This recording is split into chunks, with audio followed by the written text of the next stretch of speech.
Naveen Maralawadi ಸಾರಥ್ಯದಲ್ಲಿ forest ಮತ್ತು nature ಟಿವಿಗೆ ಸ್ವಾಗತ. ನಾನು ಸರ್ವಪ್ರಿಯ.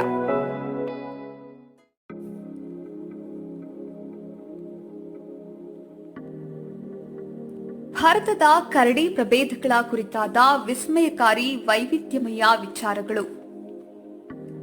ಕರಡಿಗಳು ಮೂಲತಃ ನಾಯಿ ಕುಟುಂಬದ ದೂರದ ಸಂಬಂಧಿಗಳು ಎನ್ನುತ್ತಾರೆ. ಇವುಗಳನ್ನ ಆರ್ಸಿಡೈ ಕುಟುಂಬಕ್ಕೆ ಸೇರಿಸಲಾಗಿದೆ.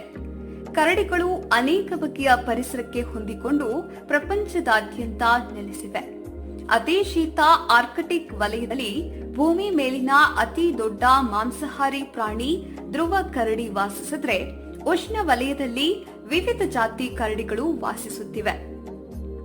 ಆದರೆ ಅಚ್ಚರಿ ಎನ್ನುವಂತೆ ಆಫ್ರಿಕಾ ಹಾಗೂ ಆಸ್ಟ್ರೇಲಿಯಾದ ಕಾಡುಗಳಲ್ಲಿ ಕರಡಿಗಳು ಇಲ್ಲ. ಕರಡಿಗಳಂತೆ ಫಾಂಡಾಗಳು ಕಂಡುಬಂದರೂ ಕೂಡ ಇವುಗಳನ್ನ ಬೇರೆ ಕುಟುಂಬಕ್ಕೆ ಸೇರಿಸಲಾಗಿದೆ.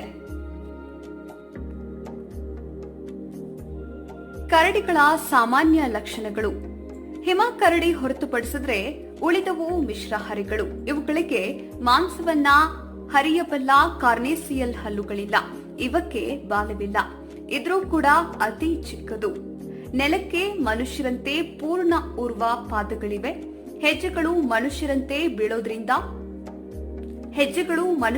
ಕಂಡು ಮುಂದಿರುವ ಉಗುರಿನ ಗುರುತು ಬೀಳೋದ್ರಿಂದ ವ್ಯತ್ಯಾಸವನ್ನ ತಿಳಿಯಬಹುದಾಗಿದೆ. ಪ್ರತಿ ಪಾದದ ಬೆರಳುಗಳಿಗೆ ಉದ್ದವಾದ ಬಾಗಿದ ಮೊನಚಾದ ನಖಗಳಿವೆ. ಮೂಗು ಮತ್ತು ಕಿವಿ ತುಂಬಾ ಚುರುಕು ಮತ್ತು ಕಣ್ಣು ಮಂದ. ಕೆಲ ಜಾತಿಯ ಕರಡಿಗಳು ಮರ ಏರುತ್ತವೆ. ಹಿಂಗಾಲುಗಳ ಮೇಲೆ ನಿಂತು ಕೆಲ ಹೆಜ್ಜೆಯನ್ನ ಕೂಡ ನಡೆಯಬಲ್ಲವು. ಜೇನು, ಗೆದ್ದಲು, ಹಣ್ಣು, ಮೀನು, ಇರುವೆಗಳನ್ನ ಕೂಡ ಇವು ತಿನ್ನುತ್ತವೆ. ಶೀತ ವಲಯದ ಕರಡಿಗಳು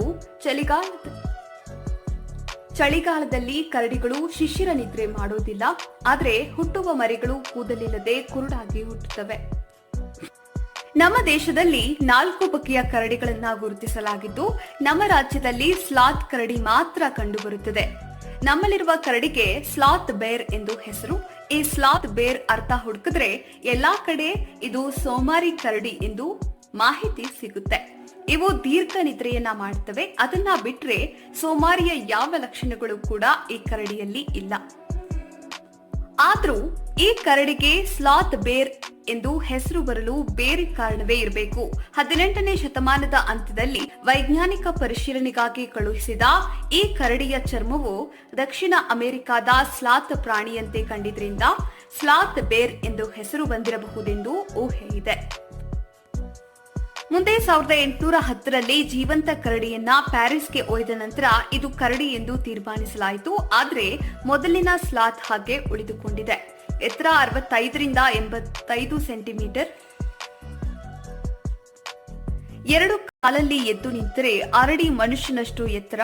ಗಂಡು 130 ರಿಂದ 145 ಕಿಲೋ, ಹೆಣ್ಣು 70 ರಿಂದ 80 ಕಿಲೋ ತೂಗುತ್ತವೆ. ಕಪ್ಪು ಬಣ್ಣದ ಒರಟು ಕೂದಲು, ದಪ್ಪವಾದ ಚಲಿಸುವ ತುಟಿಗಳು, ಕಾಲಲ್ಲಿ ಉದ್ದವಾದ ಬಿಳಿ ನಖಗಳು, ಎದೆ ಮೇಲೆ ಬಿಳಿ ಚಂದ್ರಾಕೃತಿ ಇದೆ. ಗೆದ್ದಲು ಹುತ್ತ ಇರುವೆ ಗೂಡುಗಳನ್ನ ಒಡೆದು ಒಳಸೇರಿಸಿ ಮಣ್ಣನ್ನ ಊದಿ ದೀರ್ಘ ಶ್ವಾಸದಿಂದ ಹುಳುಗಳನ್ನ ಹಿಂದೆಳೆದು ತಿನ್ನುತ್ತವೆ.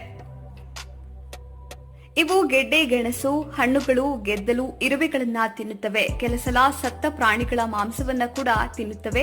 ಇವು ಮರ ಇರುತ್ತವೆ. ಇಳಿಯುವಾಗ ಹಿಂದಿನಿಂದ ಜಾರುತ್ತವೆ ಕೂಡ. ಹೆಚ್ಚಾಗಿ ರಾತ್ರಿ ಸಂಚಾರಿ.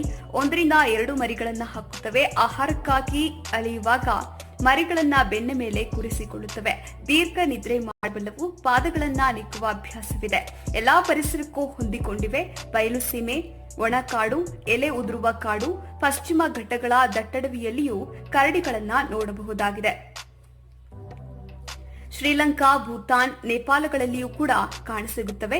ನಮ್ಮ ರಾಜ್ಯದಲ್ಲಿ ಬಳ್ಳಾರಿಯ ದರೋಜಿ ಕರಡಿಧಾಮ ಪ್ರಸಿದ್ಧ ಕರಡಿಧಾಮವಾಗಿದೆ. ಇವು ಸಾಧು ಪ್ರಾಣಿಯಂತೆ ಕಂಡರೂ ಕೂಡ ಕೆಲವು ಸಲ ಉಗ್ರವಾಗಿ ವರ್ತಿಸುತ್ತವೆ. ಇದರ ಕಣ್ಣುಗಳು ಸ್ವಲ್ಪ ಮಂದವಿರೋದ್ರಿಂದ ಅಕಸ್ಮಾತ್ ಆಗಿ ಹತ್ತಿರ ಹೋದವರ ಅರಿವಾಗದೆ ಗಲಿಬಿಲಿಗೊಂಡು ಮನುಷ್ಯನ ಮೇಲೆರಗಿ ಮುಖದ ಭಾಗವನ್ನೇ ಕಚ್ಚಿ ಹರಿಯುತ್ತವೆ.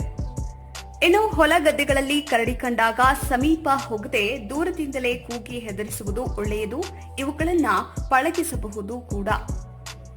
ಹಿಮಾಲಯದ ಕಂದು ಕರಡಿ. ಇದು ನಮ್ಮ ದೇಶದಲ್ಲಿ ಕಂಡುಬರುವ ಕರಡಿಗಳಲ್ಲಿ ಅತಿ ದೊಡ್ಡದು. ಗಂಡಿನ ತೂಕ ಸುಮಾರು 250 ಕೆಜಿ. ಗರಿಷ್ಠ ಸಸ್ಯಾಹಾರಿಯಾದ್ರೂ ಕೂಡ ದಂಶಕ, ಮೀನು, ಹುಳು, ಸತ್ತ ಪ್ರಾಣಿಗಳನ್ನ ತಿನ್ನುತ್ತವೆ. 1 ರಿಂದ 2 ಮರಿಗಳನ್ನ ಹಾಕುತ್ತವೆ. ಕೆಲವು ತಿಂಗಳುಗಳ ಕಾಲ ಶಿಶಿರ ನಿದ್ರೆಯನ್ನ ಮಾಡುತ್ತವೆ. ಜಮ್ಮು ಕಾಶ್ಮೀರ, ಹಿಮಾಚಲ ಪ್ರದೇಶ, ಲಡಾಖ್, ಉತ್ತರಾಖಂಡ್ ಹಾಗೂ ಟಿಬೆಟ್, ಪಾಕಿಸ್ತಾನ ಹಾಗೂ ನೇಪಾಳದಲ್ಲೂ ಕೂಡ ಕಾಣಸಿಗುತ್ತವೆ. ಇನ್ನು ಎದೆಯ ಮೇಲೆ ಅರ್ಧ ಚಂದ್ರಾಕೃತಿ ಇರೋದ್ರಿಂದ ಮೂನ್ ಬೇರ್ ಅಂತಲೂ ಕರೀತಾರೆ. ತೂಕ 90 ರಿಂದ 115 ಕೆಜಿ. ಹೆಚ್ಚಾಗಿ ಮಾಂಸಾಹಾರಿಗಳು, ಚೆನ್ನಾಗಿ ಈಜಬಲ್ಲವು. ಹಿಮಾಲಯ, ಭೂತಾನ್, ಚೀನಾ, ನೇಪಾಳ, ಪಾಕಿಸ್ತಾನಗಳಲ್ಲಿ ಹೆಚ್ಚಾಗಿ ಕಾಣಸಿಗುತ್ತವೆ. ಇನ್ನು ಎದೆಯ ಮೇಲೆ ಸೂರ್ಯ ಉದಯಿಸುವ ಹೊಂಬಣ್ಣದ ಅರ್ಧ ಚಂದ್ರಾಕೃತಿ ಇರೋದ್ರಿಂದ ಸೂರ್ಯ ಕರಡಿ ಎನ್ನುತ್ತಾರೆ. ನಮ್ಮ ದೇಶದಲ್ಲಿ ಕಂಡುಬರುವ ಕರಡಿಗಳಲ್ಲಿ ಅತಿ ಚಿಕ್ಕದು ಇದು. 25 ರಿಂದ 65 ಕೆಜಿ ತೂಗುತ್ತವೆ. ದುಂಡನೆಯ ಚಿಕ್ಕ ಕಿವಿಯನ್ನ ಹೊಂದಿವೆ. ಸ್ಲಾತ್ ಕರಡಿಯಂತೆ ಆಹಾರ ಕ್ರಮವಿದೆ. ಈಶಾನ್ಯ ಭಾರತದ ಪರ್ವತಗಳಿಂದ ಸುಮತ್ರಾ, ಬೋರ್ನಿಯವರೆಗೆ ವಿತರಣೆಗೊಂಡಿದೆ. ಇನ್ನು ಕರಡಿಗಳ ಪಿತ್ತಕೋಶದಿಂದ ವಿವಿಧ ಔಷಧ ತಯಾರಿಸಲು ಹಾಗೂ ಚರ್ಮಕ್ಕಾಗಿ ಇವುಗಳ ಹತ್ಯೆಯನ್ನ ಮಾಡಲಾಗ್ತಾ ಇದೆ. ಆವಾಸ ನಾಶವು ಇವುಗಳನ್ನ ಅಪಾಯಕ್ಕೆ ಸಿಲುಕಿಸಿವೆ. ಕರಡಿಗಳೆಲ್ಲವೂ ವನ್ಯಜೀವಿ ಸಂರಕ್ಷಣಾ ಕಾಯ್ದೆಯಡಿ ರಕ್ಷಣೆಗೆ ಒಳಪಟ್ಟಿದೆ.